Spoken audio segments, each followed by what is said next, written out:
fue cuando le dije a Ángel María Villar y a Sánchez Arminio que lógicamente no era una organización transparente y sí una organización corrupta. Y resulta que los que no hablaron y tragaron con todo aquello hoy en día son jefes, joder, es que blanco y en botella.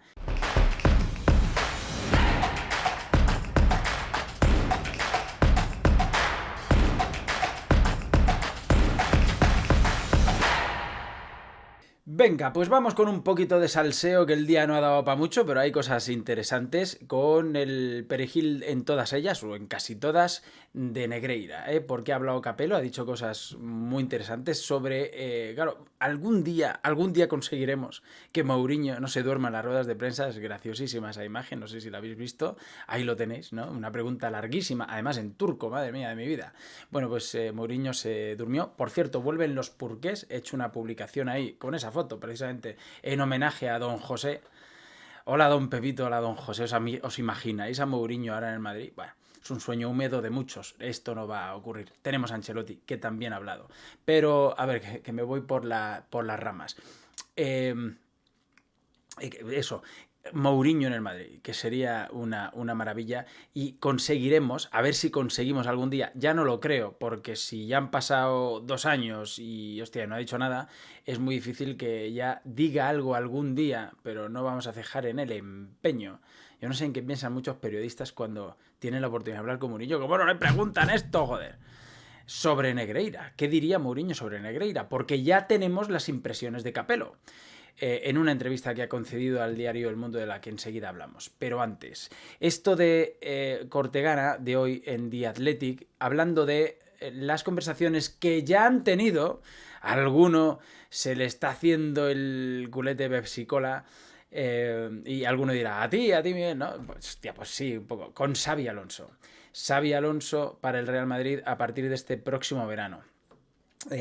Ya habría habido esas conversaciones, a pesar de que, y el fútbol es lo que es muy presentista, ya incluso gente que le veía al bueno de Xavi como futuro entrenador del Real Madrid solo por un resultado. Joder, el otro día en el Allianz Arena, haber perdido 3-0 contra un Bayern Múnich que le puede golear a cualquiera, pues ya resulta que no sirve tanto. Venga, hombre, no me fastidiéis. Luego le preguntarán en rueda de prensa si se puede remontar, y dice que bueno, que en el fútbol, oye, mira, él estuvo en la famosa final, aquella con Ancelotti enfrente, por cierto, entre el Liverpool y el Milan, y en el descanso de aquel partido cositas pasaron para que luego se diese la vuelta a ese resultado en tan solo 45 minutos, bueno, más la prórroga, que aquí habría que hacerlo en 90 minutos en Leverkusen, pero contra un Bayern que yo creo que va a ser muy difícil, pero vamos a ver qué pasa.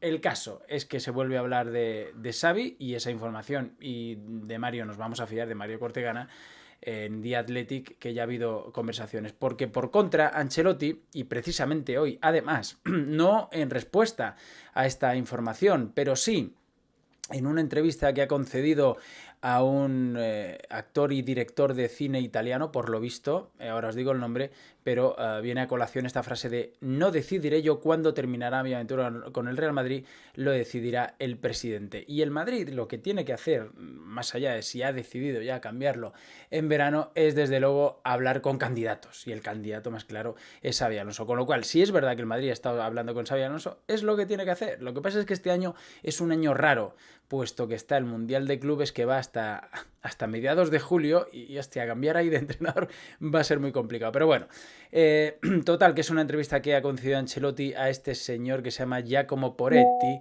actor y director italiano, en la que dice cosas muy interesantes como esa. También dice que muchos jugadores han discutido conmigo, uno se tapaba la cara para no escucharme, no dijo nombres. Cosas sobre el Madrid actual.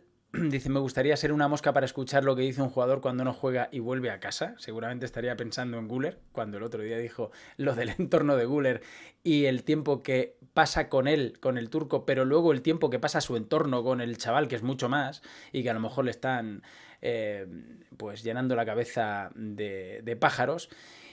También dice: mi hijo Davide será un buen entrenador. Ha comentado también que Nico Padre lo está haciendo muy bien, y que no sé si lo quiere el Inter. Pues si lo quiere el Inter, que luego hablamos, por cierto, de un futbolista que nos prácticamente regaló el Inter hace muchos años, se refiere a el Capello, que yo creo que les quedó luego como espinita porque desde luego fue un regalo. Esperemos nosotros no regalar a Nico Paz. Bueno, en caso de venderlo, sería para venderlo muy bien y pillar el 50%, que pasó el Madrid, tiene esa opción, pero yo quiero ver a Nico Paz de vuelta, ¿no? Porque creo que es un futbolista para el Real Madrid, al menos darle esa opción. Se ha estado hablando durante estos días de la posibilidad de que Güler y Hendrik terminen cedidos esta próxima temporada en el Leipzig. Eso se ha dicho, no lo hemos contado aquí en el canal, pero es algo que se ha comentado ahí. Ya veremos. El caso es que este tipo de futbolistas tiene que tener minutos y Nico Paz los está teniendo en el Como. Hendrik y Güler están teniendo muy pocos en el Madrid y jugadores tan jóvenes, yo estoy porque los tengan, con lo cual si la cosa sigue así es muy probable que el año próximo a lo mejor pues sí que puedan salir, aunque les joda a muchos, pero es que lo del turco este año no es muy normal. Dice aquí que Vinicius sufre muchos ataques racistas, pero que no es el único, que Mbappé no llegó a este nivel por entrenar desde el primer día de su vida, sino por su talento especial. Lleva teniendo una serie de declaraciones en ese sentido de que están los que corren y los que deciden partidos, los que tienen un talento especial ya que les viene dado y los que se lo tienen que trabajar. Lleva un tiempo diciendo esto. Lo que pasa es que el otro día Mbappé contra el Betis lo saca en el minuto que lo saca. Y se generó ese debate de, coño, si sabes que es un tío para definir partidos, déjalo, a pesar de que esté mal. Entonces cuando vamos a lo del tema de si ha sido la muela o ha sido otra cosa, a lo que no vamos a entrar, porque si no este vídeo va a ser larguísimo.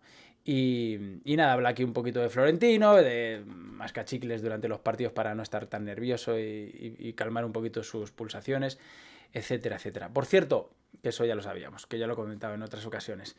No hemos hablado del Mundial de Clubes, lo de los 1.000 millones que va a repartir la FIFA, no sé de dónde los sacará porque es una cantidad que incluso excede pues los sueños más húmedos que teníamos todos en relación a este torneo. Y el que gane el torneo, sumándolo todo de los partidos ganados, partidos empatados, las cantidades que reciben y tal, podría llegar a un total de 150 millones nada menos. 150 millones nada menos. Y en esta fiesta no está el Barça, macho. Y en esta fiesta no está el Barça. Y sí está el Leipzig. Es tremendo esto. Bueno, pues vamos con lo de Capello. Porque me parece muy interesante la entrevista que ha concedido. Lástima que se le haya dado a Iñaki Díaz Guerra, que es del Atleti. Pero bueno, la verdad es que le pregunta bien y le saca cosas muy interesantes. Y dice esto de Guardiola, que la arrogancia de Pep le ha costado varias Champions. Pero es que habla tantas cosas del Madrid y tan interesantes, como por ejemplo aquí cuando le pregunta por esas dos ligas que gana en el Madrid y se tiene que ir al año siguiente. Claro, una es porque le llama Berlusconi y la otra es porque lo echan. Y Capello dice, cada una fue diferente. La primera vez ganamos el título y me llamó Berlusconi para pedirme que volviera a Milán. Se lo debía por la oportunidad y la confianza que me había dado al principio de mi carrera como entrenador. La verdad es que aquello fue un golpe bajo, porque queríamos a Capello otra temporada, aunque había quien decía que el Madrid jugaba muy mal y que para ganar la séptima pues necesitábamos un entrenador que hiciese jugar mejor al equipo. Y Heynckes es verdad que desde el punto de vista estético hizo jugar un poquito mejor al Madrid, pero aquel Madrid de la séptima terminó siendo un desastre en el que había autogestión por parte de los jugadores. Acordaos como que se reunieron todos en la noche anterior a la final en Ámsterdam y prácticamente ahí lo que decía Heynckes pues les entraba por un oído y les salía por otro, pero perdón, la quinta del Ferrari era un poco así, ¿no? Ahora va a hablar de Zucker y Mijatovic y compañía. Dice, por eso regresé al Milan. Se lo expliqué al presidente Lorenzo Saz, me entendió y empaté las cosas con Berlusconi. La segunda vez volví a ganar la liga, pero el club se había precipitado en un momento de muchas dificultades que pasamos a mitad de temporada. Y es verdad, es la liga de las remontadas y el Madrid. Hubo un momento en el que perdió en casa, creo que fue en diciembre. Estaba yo en la rueda de prensa previa a aquel partido contra el Recreativo de Huelva. 0-3 en el Bernabéu. Me vais a contar si ese Madrid la gente pensaba que iba a terminar ganando la liga. Oye, y la terminó ganando. Entonces dice, era un momento de muchas dificultades que pasamos a mitad de temporada, ficharon ya otro entrenador para el año siguiente, a ver, Schuster, es verdad, Ramón Calderón ya lo tenía apalabrado, y aunque luego remontamos y fuimos campeones, me echaron. La verdad es que no tenía buena relación con el presi, con Ramón Calderón, y fue bastante bonito ganar esa liga y demostrar que no sabía mucho de fútbol. El Madrid lleva 3 años en ganar un título y decide despedir al que les da la liga. Aquí tiene la razón. Ahora, antes te había sido tú, macho. O sea, el Madrid también, no es que el Madrid se vengase, ¿no? En la figura de Ramón Calderón, pero chicos, casi una por otra. El Madrid el año siguiente con Schuster jugó mejor que el Madrid con Capello, ¿eh? Y ganó la Liga también, a pesar de que luego pues todo se fue a tomar por saco en la otra temporada. Le preguntan aquí por el primer Madrid, ¿no? El de la quinta del Ferrari. Mijatovic, Zucker, dice, nunca han ocultado que les gustaba salir con frecuencia. Atención a lo que dice porque es muy interesante. Dice, sí, pero luego entrenaba muy bien. Mi primera pelea con ellos fue porque les quité la botella de vino de las comidas. Protestaron, negociamos y me pidieron, por favor, que al menos les dejara tomar una caña antes de cenar. A eso les dije que sí, risas. Pero la más gorda fue cuando vino un directivo y me dio el nombre de 3 jugadores que habían salido por la noche. Y le preguntan, ¿quiénes? Perdón. Dice, no te lo voy a decir y te explico por qué. Estábamos en un momento clave, recuperando puntos al Barça y me cogí un gran cabreo. Al día siguiente reúno a todo el equipo antes del entrenamiento y empiezo a echarles la bronca. Aquí hay jugadores que no son deportistas serios, os gusta demasiado la noche, os da igual ganar y esto no puede ser porque es una falta de respeto al resto. Tú y tú, sin decir nombres, no podéis seguir con nosotros. Les espetó. Y en esa sale Fernando Hierro y dice, mister, déjelo, estuvimos todos. Dice, me mató, solo le pude decir, serás hijo de puta. Y a entrenar como si nada hubiera pasado. Claro, esto Hierro lo hizo para que no terminase señalando a estos futbolistas. Esto es muy interesante. Dice, ¿es cierto que Raúl se quejó de que Mijatovic y Zucker no se la pasaban? Dice, no solo es cierto que se quejó, es cierto que no se la daban. Al principio le dije que eso era una tontería, pero después de 4 o 5 partidos, fijándome, vi que era descarado. Llamé a Petja y Davor y me lo negaron todo, pero les puse el vídeo. Venid para acá. Mira. Todos esos pases, claro que no se los habéis dado. No le hemos visto, me decían. Ninguna, les exigí. Que volvieran a pasar y a los 3 partidos ya estaban otra vez igual. Esta vez ya me puse serio y les dije que si pasaba una sola vez más, uno de los dos se iba al banquillo. Solo así pararon. No, era un tío con unos huevos. Capello, yo no estoy de acuerdo en muchas cosas con él. Yo conocí a Capello, fui a hacerle una entrevista a Pepe Domingo Castaño a la cadena SER, hablo del año 96, me recibió ahí Paco González, por eso le tengo cariño a Paco, porque es un tipo que siempre que he coincidido con él se ha portado muy bien conmigo y ha sido entrañable, y aquel día pues me recibe muy bien y tal, y Paco me presenta a Capello. Yo era un estudiante primero de periodismo y Capello me da la mano, o sea, cuando se da la mano bien, me da la mano floja, ¿no? Y digo, uy, y sin mirarme a la cara, digo, hombre, no, esto no puede ser, joder.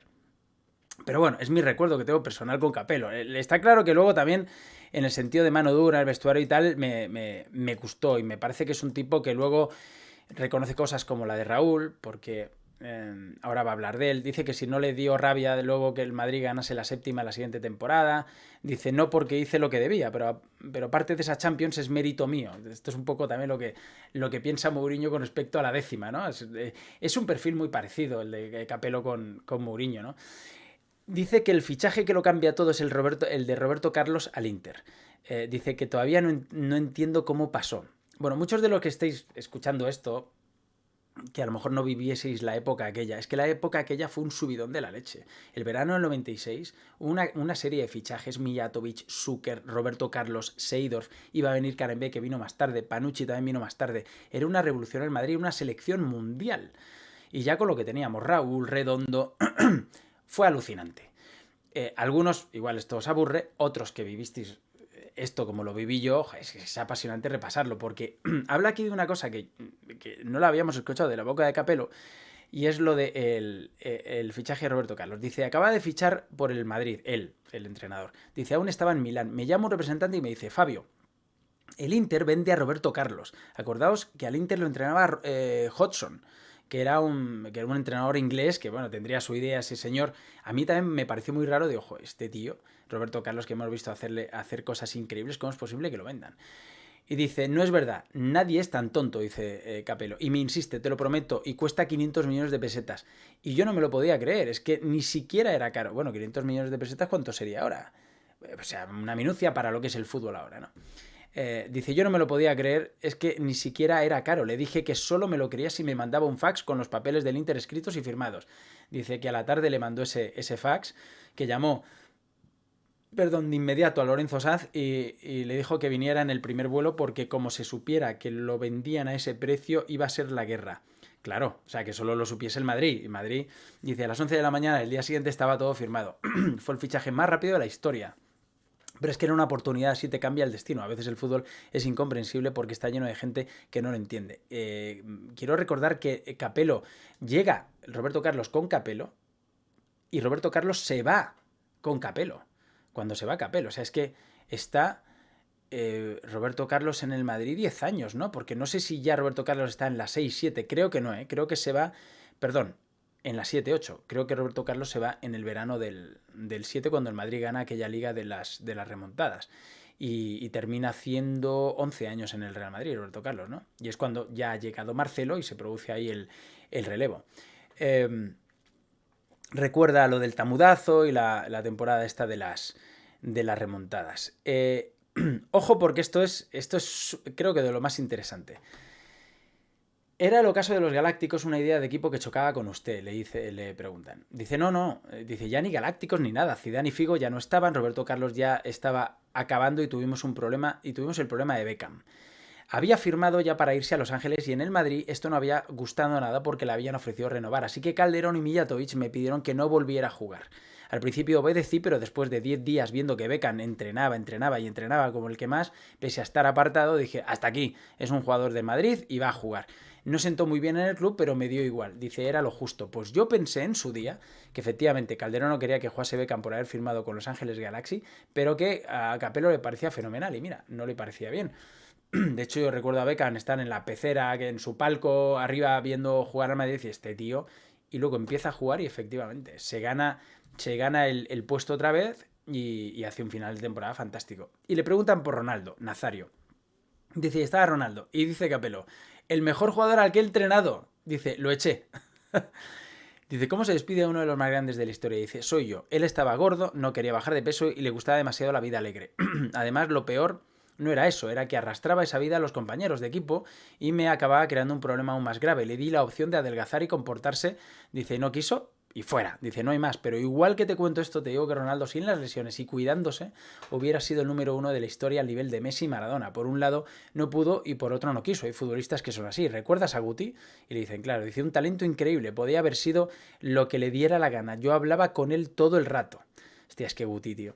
Dice, ¿por qué no te sacrificas un poco? Llevas un tiempo, una vida ordenada y con 36 años, cuando lo hayas hecho todo, ya te dedicas a disfrutar. Y él me respondía, mister, hay que pasarlo bien ahora, que luego es tarde. No hubo manera de convencerle. Y era talento puro porque mira la carrera que hizo sin poner interés. Por jugadores como Ronaldo o Guti, me gusta destacar siempre lo importantísimo que ha sido Raúl en el Madrid. Cuando el equipo estaba durmiendo, él se ponía a correr, a presionar y los despertaba a todos. No tenía el talento puro de los otros, pero era tan inteligente y tan ambicioso que daba lo mismo. Ese es el futbolista que yo quiero. Vamos, absolutamente de acuerdo con él. Luego le preguntan por Ancelotti, que fue su discípulo también. Le preguntan por Mbappé y Vinicius, y ya vamos terminando. Dice que, claro, cuando él puso a Van Nistelrooy y Ronaldo, que no hacían goles y que a los perdieron 3 partidos seguidos con Van Nistelrooy y Ronaldo, y que a veces eso pasa en el fútbol, ¿no? Que juntas a 2 grandes jugadores y que bueno, puede haber problemas, pero que vamos, que confía en la calidad de ambos. Aunque él defendió el Balón de Oro de Rodri, porque dice, sí, creo que fue justo ganador, la Premier, la Eurocopa, todo el mundo ha visto que es el director de orquesta de cada equipo en el que juega, que sin él todo funciona peor. Dice, no estás viendo al City ahora, ¿no? Dice, sí, claro, usted no ha sido nunca muy guardiolista. Aquí es cuando le pega el palo a Guardiola. Ya terminamos, ¿eh? Está disfrutando esta caída y dice, no, para nada. Además, yo valoro mucho a Guardiola como entrenador. Ha hecho cosas maravillosas. Yo he vivido 3 revoluciones en el fútbol. Una cada 20 años o así. El Ajax de Cruyff, el Milan de Sacchi y el Barça de Guardiola. No tengo ningún problema en decirlo. O sea, que le reconoce su valor a Guardiola, pero luego viene el palo. Dice, entiendo pues que el choque es más personal que futbolístico. Ya discutieron cuando coincidieron como entrenador y jugador de la Roma. De esto yo no me acordaba. Dice, no discutimos nada. Él vino a decirme, imaginaos a Guardiola, cómo tenía que hacer mi trabajo y yo le respondí, ponte a correr y luego hablas. Es que andaba por el campo y yo no iba a sacarle. Dice, es que andaba por el campo y yo no iba a sacarle antes que gente que tenía muchas cosas mejor que él. Sin más, ahí se acabó el debate. ¿Sabes lo que no me gusta de Guardiola? Su arrogancia. La Champions que ganó con el City fue la única en la que no intentó nada raro en los partidos decisivos. Pero todos los demás años, en Manchester y en Múnich, en los días claves siempre quería ser el protagonista. Tiene toda la razón, macho. Cambiaba cosas y hacía inventos para poder decir, no ganan los jugadores, gano yo. Y esa arrogancia le ha costado varias Champions. Yo lo respeto, pero eso lo veo claro. Además, aunque eso ya no es culpa suya, ha hecho un daño tremendo al fútbol. Dice, ¿por qué? Porque todo el mundo se ha pasado 10 años intentando copiarle. Eso se ha cargado el fútbol italiano, que ha perdido su naturaleza. Yo decía, parad ya, no tenéis los jugadores de Guardiola. Además impuso la idea absurda de que jugar bien solo era eso. Toque, toque, toque, toque, toque. Y ahora el fútbol italiano, el portero juega al balón y se queja. Dice, un desastre, además un aburrimiento que ha espantado a mucha gente del fútbol. Les basta con ver los highlights. Dice, pues hostia, es verdad. ¿Para qué vas a ver 90 minutos de pases y pases horizontales sin lucha y sin carreras? Por suerte el fútbol está cambiando. Lo ha cambiado la primera España al ganar la Eurocopa con 2 extremos y jugando rápido. Tiene razón. Mucho toque, pero no tanto toque como antes, pero es verdad que España es más vertical, con toque también, ¿eh? Pues mira, ahí tiene toda la razón. Dice, supongo que está el día de la que hay montada en España con los árbitros. Dice, sí, claro, tal, en todos lados. Dice, ¿cómo valora que el Real Madrid diga que existe una campaña arbitral en su contra? Le pregunta el del Atleti, el Iñaco Díaz Guerra. Dice, yo no creo esas cosas. Al Madrid, como a todos, un día le perjudican y otro le favorecen. Aquí Capello, pero bueno. Dice, y no es algo premeditado. Lo que pasa es que si hablamos de lo que ha pasado con los árbitros y el Barcelona, es normal que la gente sospeche porque todo lo demás son solo teorías, pero que el Barcelona pagó al vicepresidente de los árbitros está demostrado. Dice, sus 2 etapas en el Madrid coincidieron con esos pagos a Negreira. Alguna vez sospechó, dice, ¿cómo iba a pensar algo así? Ni se me pasaba por la cabeza que alguien pudiese hacer eso. Dice, bueno, usted vivió un caso similar en Italia, el Calciopoli, en el que varios equipos fueron sancionados por manipular las designaciones arbitrales. La más castigada fue la Juventus que usted dirigía, cuidado con eso, a la que descendieron a segunda y le quitaron 2 ligas. Dice, eso fue, y resopla, dice, ganamos el título porque teníamos un equipazo, no necesitamos ayudas, ni teníamos ni idea de lo que podía estar haciendo la directiva. De todos modos, las sanciones fueron poco serias porque se demostró que eran todos los clubes grandes de Italia y a unos nos castigaron mucho más que a otros. Lo del descenso, sin se hizo que se pague, esto está mal escrito. Lo injusto fue que nos quitaran los escudetos porque fueron legítimos. En la final de ese Mundial 2006 Italia-Francia había 9 jugadores de la Juventus, éramos los mejores. Eso sí que es verdad. Ahora, podemos creerle en que no sabía lo que hacía la directiva, pero que lo hizo. O sea, aquello fue un escándalo. Pero claro, a diferencia de España, por eso le pregunto ahora, ¿le sorprende que no haya habido castigo deportivo al Barcelona en España? Y dice, sí, me sorprende mucho que no haya pasado nada, la justicia normal va lento, vale, dice, pero ¿para qué está la justicia deportiva? Es un caso muy grave y no se entiende que el Barcelona pueda salir de algo así sin ninguna sanción. Me da igual los años que hayan pasado, que tampoco son tantos, claro. Luego aquí se termina la entrevista, pero hay que decirle que aquello prescribió porque se hizo una ley en la que había un tío que había sido directivo del Barça, que se metió en el CSD, en fin, bueno, le explota la cabeza a Capello si le terminan contando eso, ¿no? Y esa es la gran golfada de lo que ha ocurrido en España. Porque, y ya sobre los árbitros, ha salido una información hoy en Marca que va a haber una... Y ahora escuchamos al árbitro ese, que llama corrupto al CTA. Por lo visto va a haber una cumbre el miércoles y la Federación y la Liga han invitado al Madrid y por lo visto va a estar el Madrid. Vamos a ver al final. Pero lo que ocurre aquí es que, según está diciendo José Félix Díaz en Marca, el Madrid va a plantear cosas que ya me diréis vosotros si le van a decir, no, ustedes son unos exagerados, ¿no? Que es lo de... ¿Cómo es posible que haya incompatibilidades como la de que un propietario de una empresa que trabaje con un club de la liga, es decir, el Tacho Bennett y MediaPro, pueda tener algo que ver con el VAR, con la producción televisiva de la liga? No es que pueda tener que ver, es que lo explota el VAR, MediaPro. Dice, deben ser independientes de cualquier relación con cualquier club del campeonato. Cuando el Madrid exponga esto, si lo expone... ¿Qué le dirán los clubes? Joder, ¿les parecerá normal que el Tacho Bennett que es un tío que se sienta en el consejo de administración del Bridgebury Invest que está que es una filial del Barça, de Barça Studios? ¿Cómo es posible que alguien de los clubes le vaya a decir, no, ¿usted qué dice? Es que es una incompatibilidad manifiesta. El Madrid va a pedir eso. Bueno, ya lo está pidiendo y lo verbalizará el próximo día. Entiendo si va a la reunión. Dice que buscan y pretenden que cualquier incidente que pueda aparecer alrededor de un partido sea público y notorio y no pertenezca al misterio detrás de las cámaras, tal y como reconocen desde Valdebebas. Quieren que quede claro cuándo y cómo entra el VAR y sobre todo saber en qué imágenes se basa para toma de decisiones. Totalmente normal. y comprensible, sobre todo teniendo en cuenta la primera pregunta, es la de cómo es posible que haya esta incompatibilidad, que este señor que tiene relación con el Barça sea el jefe de los que manejan las imágenes del VAR. Y otra, no creen en las personas que hay ahora mismo al frente del colectivo arbitral y así se lo han dicho a ellos en repetidas ocasiones. No ocultan que quieren que desaparezca cualquier vestigio del pasado. Gente que se vio favorecida por el Negreirato, gente que ascendió en un sistema corrupto, que lo dice un juez, porque había un señor que era vicepresidente de los árbitros que cobraba una millonada por parte de un club que determinaba cómo se tenía que arbitrar y sabían los de abajo, los que hoy en día son presidente y vicepresidente del CTA, que había que arbitrar así si no querías perder 150.000 pavos. Porque si entrenabas en primera ganabas 300.000, si entrenabas en segunda ganabas 150.000. Y he aquí donde llega la declaración de nuestro hombre, que es Parada Romero. Yo creo que estas declaraciones salieron en su día, pero salieron por escrito. Yo el vídeo, de verdad, el vídeo no lo había visto. Os lo voy a poner aquí porque de verdad que es flipante. Aquí es cuando explica que él se enfrenta a ellos, a Villar y a Sánchez Arminio, y por tanto a Enríquez Negreira, y les dice las verdades del barquero. Y claro, ¿qué le pasó? Pues se lo fulminaron. Aquí lo cuenta. Y ya han pasado, fíjate, de estos 10 años, pues el trato que se tenía con los árbitros en las concentraciones o en las pruebas físicas, pues no era el deseado, que aquí no se podía estar chillando como si esto fuese una dictadura, ¿vale? Unos gritos y unas formas fuera de lo normal.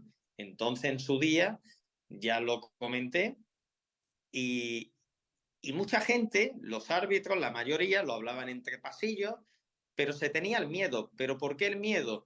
Porque pierdes 150.000 euros si hablas dentro del colegio y dejas de ser árbitro. Y los que, gracias a Dios, pues lógicamente tenemos dignidad y tenemos personalidad, pues decimos las cosas cuando suceden, sea para bien o sea para mal, pero que no te pase factura. Pero a mí me pasó factura, lógicamente. Y en 20 minutos, que fue más o menos lo que hablé, Ángel María Villar no paraba de cruzarse las piernas de lado a lado, y Victoriano terminé diciéndole, ¿ha habido algo de lo que hemos hablado que no sea cierto? Y me dice, no, totalmente cierto. Y entonces se quedaron los dos mirando como diciendo, aquí no podemos echar a Díaz Vega y la cuerda se tiene que romper porque trascendió a los medios de comunicación a través conmigo, es decir, y que me tenían que bajar de categoría. Entonces yo le dije que me iba orgulloso y que me iba con la cabeza bien alta, pero me fui lógicamente diciendo las cosas como son. Y después de lo que pasó, yo quería pues que se tomasen medidas hacia esta persona, y lógicamente un árbitro está para impartir justicia, para que si estamos en una organización que es transparente, exista transparencia en todos los sentidos. Y por eso fue cuando le dije a Ángel María Villar y a Sánchez Arminio, y estaba delante Eduardo Herrera, que me iba con la cabeza bien alta, pero que lógicamente no era una organización transparente y sí una organización corrupta. Parada Romero, un árbitro que por hablar y por enfrentarse a los jefes, pues eso, lo descendieron y acabaron con su carrera. Le hicieron cobrar la mitad de lo que cobraba, y si un juez en los autos actualmente juzgando esto, los pagos por parte del Barcelona al segundo jefe de los árbitros durante más de 2 décadas, está diciendo que había una corrupción sistémica, y un señor que no fue favorecido precisamente porque se enfrentó a los jefes y porque dijo lo que había, lo está corroborando, llamando organización corrupta al CTA, y resulta que los que no hablaron y tragaron con todo aquello hoy en día son jefes. Joder, es que blanco y en botella, es que es increíble. Y el Madrid es lo que quiere acabar con ello. Bueno, pues escribe un comunicado el Madrid y se meten todos los clubes con el Madrid. Es que es de locos. O sea, y todavía le abren expediente a quien denuncia la corrupción y a quien ejecutó la corrupción, que era el club que le estuvo pagando a este jefe de los árbitros durante más de 2 décadas. Se va de rositas y les dice a los otros clubes: soy solidario con vosotros, os acompaño, ¿no? O sea, váyanse al carajo todos. Es que Es flipante. Bueno, que me alarga un poquito, ¿no? Pero yo creo que ha estado bien este vídeo podcast. Que os vaya muy bien, darle like si os ha gustado este vídeo, por favor, suscribiros al canal, comentar, compartir. Gracias a nuestro patrocinador. Volvemos ya en unas horas con la rueda de prensa de Ancelotti previa a ese partido frente al Rayo en el Bernabéu de este domingo. Chao.